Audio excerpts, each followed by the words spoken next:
Good evening, everyone. My name is Shannon Kidd. At birth, I was 22 inches long, above the average length of a newborn. All the way through school, I continued to be above the average height of girls and boys my age.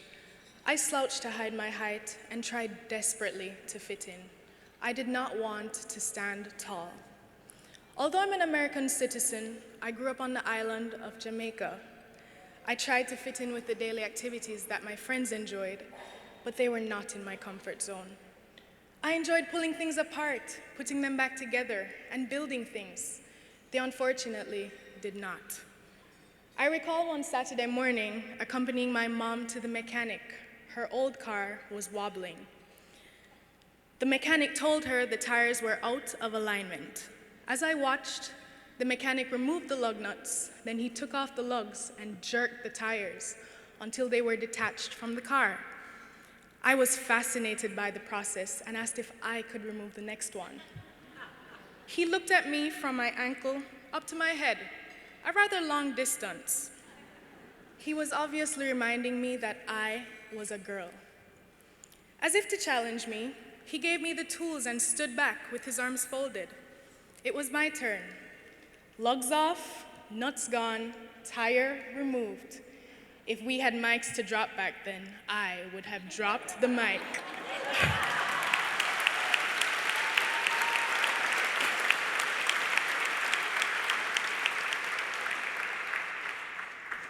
I was in my element. I told my mom I wanted to be a mechanic when I grew up. She was disappointed. And soon the news spread throughout the whole family. Every opportunity they got, they reminded me of professions that were suitable for girls. Like the wheels of my mother's car, the profession I had selected as a girl was out of alignment with the norms of society. The things that excite me did not fascinate my peers, and I did not socialize very well. But I filled my world with things that I could pull apart and put back together, and also sharing on social media with people who lived in my world. This did not help my schoolwork, though. In my earlier years of high school, my grades were mediocre at best. This was a challenge, considering that the courses I had some interest toward the end of high school seemed to be set primarily apart for the boys who got the best grades. I managed to negotiate my way into taking pure and applied math and University Physics 1 and 2. I surprised everyone when I did well. In 12th grade, I found a last name for my chosen profession. It was engineer. I wanted to be a mechanical engineer. Surely, that is what I thought my career needed for my family's acceptance. Not so fast, though. It was still not what a girl was supposed to be doing. Choosing a college when I returned to the United States was not difficult, but it was also not easy. I was admitted to some four-year colleges, but when I looked at my finances and the cost of tuition, I knew I could not afford them. Some of the best college advisors are graduates of four-year colleges who are saddled with student loans. My cousin is one of them. Every day he talks about how he will not pay off his student loans until after he's retired. So I was frankly scared straight to apply to a community college where tuition is affordable. Determined to follow my dream, I majored in engineering science at the Borough of Manhattan Community College. In my first semester,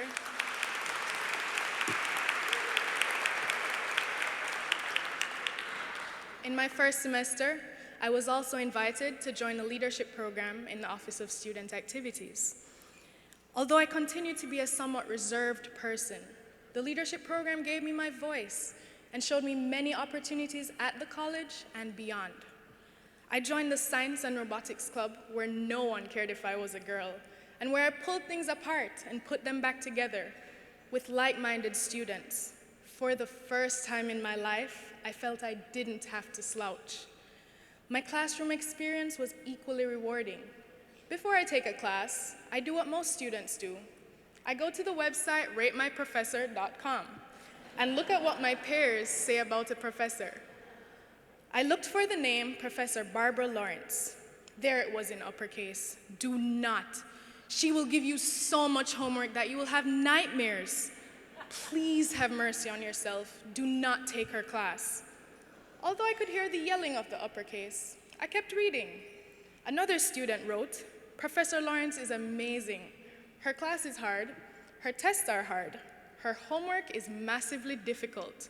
But if you get through it, you'll feel wholly accomplished. While some students may shy away from a professor like Barbara Lawrence, I was attracted to her style. She told us her story of being a woman of color in mathematics and made me love math even more. I just finished taking 3 math classes, Calculus 3, Linear Algebra, and Differential Equations. I got excellent grades in them. Much more than that, though,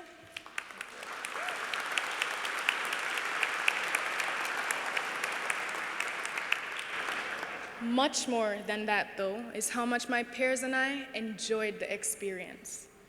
I was also shocked to learn that BMCC students actually conducted research with BMCC's professors. I jumped on the opportunity.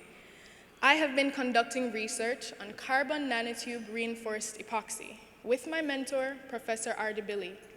This technology could be utilized on aircraft wings and fuselage to determine if there's damage done and pinpoint with accuracy the location. The scholarship I received from the BMCC Foundation also helped me explore college life beyond taking classes. I put into action what I learned in my first semester in the leadership program and applied to serve as senator in the BMCC Student Government Association. I am sure we can all agree that this was a very, very interesting year for anyone to be involved in politics. I, along with my SJA colleagues, however, were able to advocate for the students at BMCC. This summer, I will graduate from BMCC, and in the fall, I'll attend Cornell University.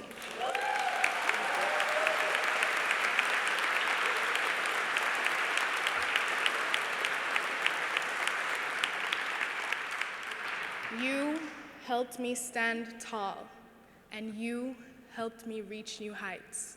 That is because you gave me wings and made me fly. You touched my hands, I could touch the sky. I lost my faith, you gave it back to me. You said no star was out of reach. You stood by me and I stood tall. I had your help, I had it all.